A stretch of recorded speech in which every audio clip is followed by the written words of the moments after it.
साल के आखिर में एक और मारूफ अदाकारा ने जिंदगी के नए सफ़र का आगाज़ कर दिया है।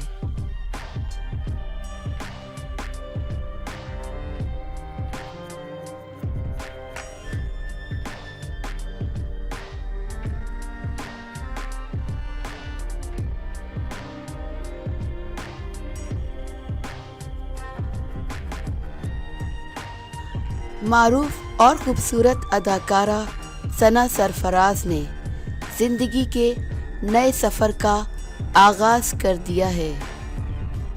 इनकी शादी गुज़िश्ता रोज़ अमीन कुरैशी से अंजाम पाई, जिसमें इनकी फैमिली और करीबी दोस्तों ने शिरकत की। सना सरफराज ने शादी की तमाम तस्वीर भी सोशल मीडिया के ज़रिए वायरल कर दी हैं, जिस पर इन्हें मुबारकबाद देने का सिलसिला जारी है।